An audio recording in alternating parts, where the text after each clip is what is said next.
2 తారీఖు వాళ్ళు అప్లికేషన్ పెట్టుకుంటే 3 తారీఖు పోలీసులు తిరస్కరించారు. 4 తారీఖు హీరో కానీ హీరోయిన్ కానీ సినిమా ప్రొడ్యూసర్స్ కానీ ఎవరు థియేటర్ రావడానికి వీల్లేదు.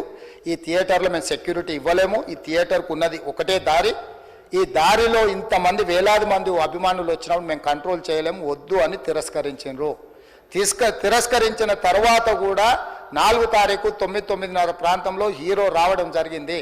రావడం కారులో వచ్చి థియేటర్లో పోయి సినిమా తెచ్చి మళ్ళీ కారులో వెళ్ళిపోతే పెద్దగా ఇంత ఇబ్బంది జరుగుతుండేనేమో లేదో నాకు తెలియదు. కానీ ఎక్సోడ్ చౌరస్తా కంటే ముందు నుంచే కారులో రూఫ్ టాప్ ఓపెన్ చేసి రోడ్ షో చేసుకుంటే థియేటర్లో పోవడంతో ఆ చుట్టుముట్టుతున్న 7-8 థియేటర్లలో ఉన్న సినిమా అభిమానులు మొత్తం ఇక్కడికే రావడంతో వేలాది మంది జమ అయినారు. ఆ గేట్ ఒక్కసారి హీరో కారు లోపలికి పంపించడానికి ఆ ఉన్న గేటు తెరవడంతో వేలాది మంది ఒక్కటేసారి ఉప్పెనలాకి వచ్చారు. ఆ ఉప్పెనలో చనిపోయిన రేవతి, ఆమె కొడుకు, భర్త, కూతురు వాళ్ళు అలాగైపోయి కొడుకు తల్లి ఒక పక్కన పోయి ఆ జనాల నుంచి తప్పించుకొని టికెట్ చేసుకొని ఆ తొక్కిసలాటలు హీరోను థియేటర్ లోపలికి తీసుకుపోవాలనుకున్న టైంకి అతను బండి మీద రోడ్ షో చేసి దిగేటప్పటికి వేలాది మంది హీరోను కలవడానికి చొచ్చుకొచ్చారు ముందుకు. అసలు అంటే ఈ రకమైన వాతావరణంలో అతన్ని లోపలికి తీసుకువెళ్ళాల్సిన సందర్భంలో అతను ప్రైవేట్ సెక్యూరిటీ ఇవాళ రేపు మనం ఫంక్షన్లలో బౌన్సర్లు అని మనం చూస్తూ ఉన్నాం. 50-60 మంది సరిగ్గా లెక్క తెలియదు, 50-60 అని అంటున్నారు, నెంబర్ 4 ఎక్కువ తక్కువ. ఆ బౌన్సర్లు అందరు మీదికి వచ్చే అందరు అభిమానులను విపరీతంగా అడ్డంగా ఎట్లా పడితే అట్లా తోయడంతో అటు నుంచి అభిమానులు హీరోని చూడాలి, కలవాలని ఒకవైపు నుంచి వాళ్ళని హీరో దగ్గరికే రానియొద్దని ఆయన ప్రైవేట్ సెక్యూరిటీ వెనక్కి నెట్టడం వల్ల ఈ తొక్కిసలాటలో హీరో థియేటర్కి వెళ్ళి లోపలికి వెళ్ళి చూసినాక పోలీసులు ఈ మొత్తం క్రౌడ్ని ఈ మొత్తం అక్కడ ఉన్న జమైన జనాలను అందరిని కూడా తీస్తే ఒక తల్లి కొడుకు అక్కడ శవాలుగా పడి ఉన్నారు. ఆ తల్లి అంత తొక్కిసలాటలు కూడా నేను ఆ వీడియో చూసిన ఆ తల్లి లోపలికి వచ్చినప్పుడు కొడుకు చేయి పట్టుకొని ఎంత జాగ్రత్తగా కొడుకుని తీసుకొని వస్తుందో తల్లి ప్రేమ ఎట్లుంటుందో అక్కడ నాకు చూసి నాకు అర్థమైంది. ఆ శవాలుగా మారిన తల్లి కొడుకు చెయ్యి ఇడవలే అధ్యక్ష, అట్లే చెయ్యి బిగ్గర పట్టుకొని పోలీసు వెళ్ళి చూస్తే ఆ తల్లి ఆ పిల్లగాడు ఆ తల్లి ఆ చెయ్యి వదలకుంటే కన్నబిడ్డను పట్టుకుని తల్లి చచ్చిపోయింది అధ్యక్ష. అట్లాంటి సిచ్యువేషన్లో పోలీసులు తల్లిని కొడుకుని హాస్పిటల్కి అక్కడ ఫస్ట్ ఎయిడ్ ట్రీట్మెంట్ చేసిండ్రు. పోలీసులు ఏం డాక్టర్లు కాదు, హుటాహుటిన తరలించిండ్రు. హాస్పిటల్కి వెళ్ళిన తర్వాత తల్లి చచ్చిపోయింది, పిల్లోడు కోమాలుండు. ఆల్మోస్ట్ పోలీసులు పిల్లవాడు కూడా చచ్చిపోయింది అనుకున్నారు. బ్రెయిన్ డెడ్ అయింది, ఆక్సిజన్ అందక ఆ అబ్బాయికి.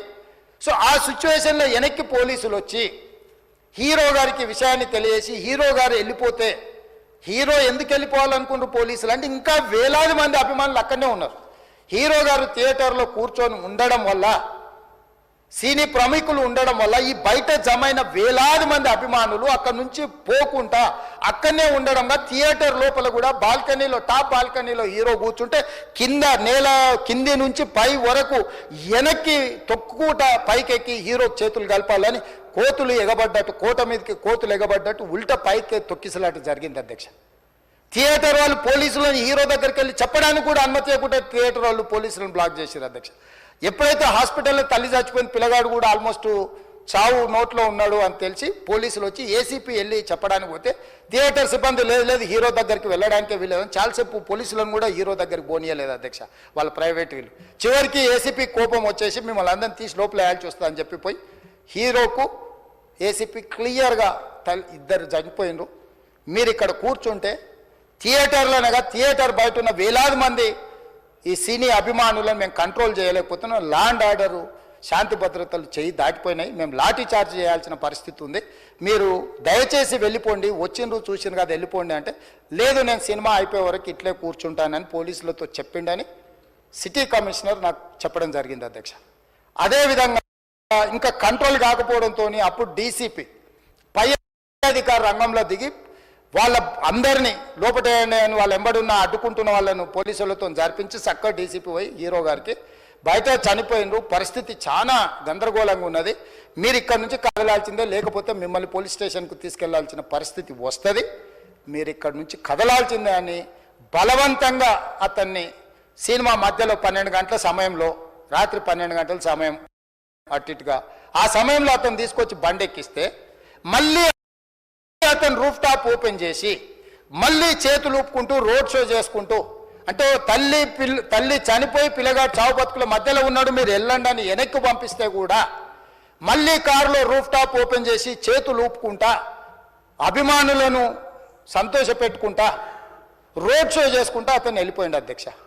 పోలీసులు కేసు చేసిరు, కేసు మీద థియేటర్కి సంబంధించిన కొంతమందిని అరెస్టు చేసిరు.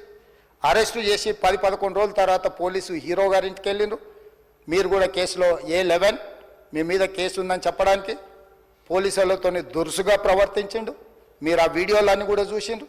ఆ పరిస్థితిలో చట్టాన్ని అమలు చేసే పోలీసులు ఆల్రెడీ ప్రాణాలు పోయినాయి, ఒక నిరుపేద తల్లి చనిపోయింది, కొడుకు చావు బతుకుల మధ్యలో ఉన్నాడు.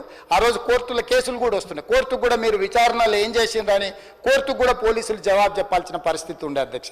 దాంతో మాట్లాడితే వాళ్ళు చాలా బాధ్యతారహితంగా సమాధానాలు ఇచ్చారని మా పోలీస్ సిబ్బంది చెప్తున్నారు. దాంతోనే అతన్ని పోలీస్ స్టేషన్కి తీసుకెళ్ళారు అధ్యక్ష.